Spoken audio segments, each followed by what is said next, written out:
ಜೀವನದಲ್ಲಿ ಈ ನಾಲ್ಕನ್ನು ನಾವು ಮಾಡೋದನ್ನು ಈ ಕ್ಷಣವೇ ನಿಲ್ಲಿಸಬೇಕು ಅಂತ ಹೇಳ್ತಾರೆ. ಯಾವುದು ಅಂತೀರಾ? ನಮ್ಮನ್ನು ನಾವು ಬೇರೆಯವರಿಗೆ ಕಂಪೇರ್ ಮಾಡ್ಕೊಳ್ಳೋದು. ಯಾಕೆಂದರೆ ಎಲ್ಲರೂ ಕೂಡ ಬಹಳ ವಿಭಿನ್ನರು, ವಿಶಿಷ್ಟರು. ಬೇರೆಯವ್ರ ಜೊತೆ ನಮ್ಮನ್ನು ನಾವು ಕಂಪೇರ್ ಮಾಡಿಕೊಂಡಾಗ ನಮಗೆ ಯಾವಾಗಲೂ ಕೂಡ ಬೇಸರ ಆಗುತ್ತೆ. ಮತ್ತೊಂದು, ನೆನ್ನೆಗಳಲ್ಲಿ ಬದುಕೋದು. ನಾವು ಯಾವತ್ತೂ ಕೂಡ ಇವತ್ತಿನಲ್ಲಿ ಬದುಕಬೇಕು, ಈ ಕ್ಷಣದಲ್ಲಿ ಏನಾಗಬೇಕು ಅಂತ ಯೋಚನೆ ಮಾಡಬೇಕು. ಆಗ ಮಾತ್ರ ಭವಿಷ್ಯದ ಕಡೆ ನಾವು ಮುಖ ಮಾಡಿಕೊಂಡು ನಡೆಯೋದಕ್ಕೆ ಸಾಧ್ಯ ಆಗತ್ತೆ. ಮೂರನೇದು, ಎಲ್ಲದರಲ್ಲೂ ಪರ್ಫೆಕ್ಟ್ ಆಗಿರಬೇಕು ಅಂತ ಯೋಚನೆ ಮಾಡೋದು.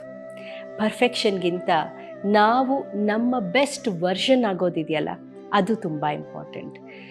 ನಾಲ್ಕನೆಯದು, ನಾವು ಯಾವಾಗಲೂ ನೆನ್ಪಿಟ್ಕೋಬೇಕಾಗಿರೋ ವಿಚಾರ ಅಂದರೆ ನಮ್ಮನ್ನು ನಾವು ಕೀಳಾಗಿ ನೋಡೋದು. ಮತ್ತೊಬ್ಬರನ್ನು ನೋಡಿದಾಗೆಲ್ಲ ನಾನು ಹಾಗಿಲ್ವಲ್ಲ, ನಾನು ಹೀಗಿಲ್ವಲ್ಲ ಅಂತ ನಮ್ಮ ಬಗ್ಗೆ ನಾವೇ ವ್ಯಥೆ ಪಡೋ ಬದಲು, ನಾವು ಅಂದ್ಕೊಂಡದ್ದಕ್ಕಿಂತ ನಾವು ಸ್ಟ್ರಾಂಗ್ ಆಗಿದ್ದೇವೆ, ನಾವು ಜೀವನವನ್ನು ಚೆನ್ನಾಗಿ ನಿಭಾಯಿಸ್ತಾ ಇದ್ದೇವೆ ಅಂತ ನಮ್ಮ ಬಗ್ಗೆ ನಾವೇ ಒಳ್ಳೇದು ಯೋಚನೆ ಮಾಡಿದಾಗ ನಾವು ಬದುಕನ್ನು ಇನ್ನೂ ಚೆನ್ನಾಗಿ ಸ್ವೀಕರಿಸೋದಕ್ಕೆ, ಎದುರಿಸೋದಕ್ಕೆ ಸಾಧ್ಯ ಆಗುತ್ತೆ.